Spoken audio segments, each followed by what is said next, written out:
ये है talks news network और आप देख रहे हैं पॉलिटॉक्स, राजनीति का कच्चा चिट्ठा।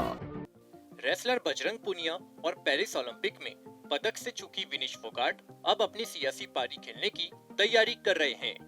दोनों ने कुछ दिन पहले ही कांग्रेस की प्राथमिक सदस्यता ग्रहण की है।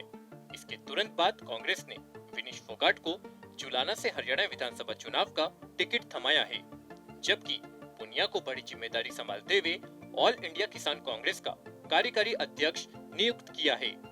बजरंग पुनिया के भी चुनाव लड़े जाने की संभावना काफी तीव्र है।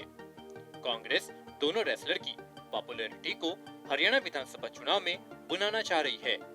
वहीं बीजेपी नेता बबीता फोगाट के अपने ही बहन पर चुनावी हमलों का इंतजार हो रहा है। विनेश फोगाट के साथ जो भी पेरिस ओलंपिक में घटा, उससे विनेश के लिए देश भर में सहानुभूति की लहर छाई हुई है। क्योंकि विनेश हरियाणा से है, ये उनका घर है और यहाँ उन्हें सियासत में उतार कांग्रेस ने एक बड़ा दांव खेल दिया है। इस वजह से कांग्रेस हरियाणा में जिस भी स्थिति में है, उससे थोड़ी तो मजबूत हुई है। विनेश जो मात्र 100 ग्राम ज्यादा वजन के कारण पेरिस ओलंपिक में अयोग्य करार दी गई थी और जिससे केवल हरियाणा ही नहीं पूरा देश दुखी हुआ था, उस सहानुभूति का लाभ भी कांग्रेस को मिल सकता है। संभव है कि अब हरियाणा में जहां भी चुनाव प्रचार के लिए राहुल गांधी या प्रियंका गांधी जाएंगे, विनेश फोगाट को मंच पर जरूर बैठाएंगे ताकि सहानुभूति को बुनाया जा सके। निश्चित ही इसका राजनीतिक लाभ कांग्रेस को मिलेगा। पहलवानों के समर्थन में जंतर मंतर पर दिए गए धरने में विनेश ने बढ़ चढ़कर हिस्सा लिया था। यहाँ भी उन्हें सम्मान की नजर से ही देखा जाता है। फिलहाल बीजेपी के पास इस तरह का कोई सहानुभूति कार्ड नहीं है। 10 साल की एंटी इनकम्बेंसी भी है। ऐसे में कांग्रेस इस दाव के सामने बीजेपी फीकी पड़ती दिख रही है। वहीं ओलंपिक पदक विजेता बजरंग पुनिया को ऑल इंडिया किसान कांग्रेस का कार्यकारी अध्यक्ष नियुक्त कर कांग्रेस ने एक बड़ा मैसेज देने की कोशिश की है। यहाँ बजरंग के जरिए किसानों एवं जाटों को लामबंद करने का प्रयास किया गया है। बजरंग ने पहलवानों के लिए लंबी लड़ाई लड़ी है। विनेश की वापसी के वक्त पहलवानों में बजरंग ही उनका सम्मान करने पहुंचे थे। बजरंग ने ही विनेश को कांग्रेस का द्वार दिखाने में मदद की। बजरंग पुनिया लंबे समय से कांग्रेस के संपर्क में है। कांग्रेस नेता राहुल गांधी कुछ महीनों पहले बजरंग पुनिया की एकेडमी में भी दिखाई दिए थे।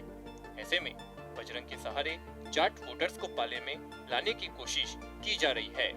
दूसरी ओर विनेश की बहन पूर्व रेसलर बबीता फोगाट का टिकट काट बीजेपी ने दोनों बहनों की चुनावी जंग को खत्म कर दिया है।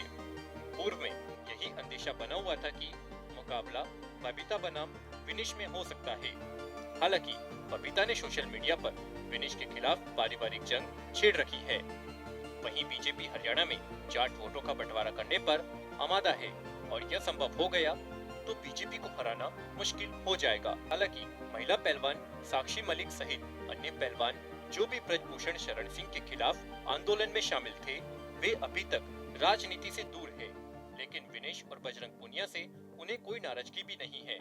ऐसे में यहाँ कांग्रेस सत्ताधारी पार्टी पर भारी पड़ रही है।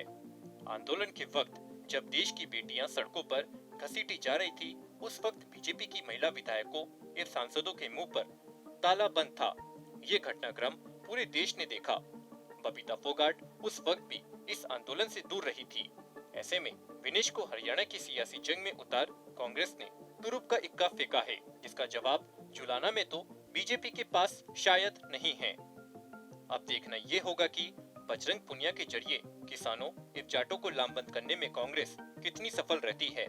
अगर बजरंग ऐसा करने में सफल हो गए तो यहाँ बीजेपी के हैट्रिक लगाना निश्चित तौर पर असंभव टास्क साबित होगा। पॉलिटॉक्स ब्यूरो, हरियाणा। ये है टॉक्स न्यूज नेटवर्क और आप देख रहे हैं पॉलिटॉक्स, राजनीति का कच्चा चिट्ठा।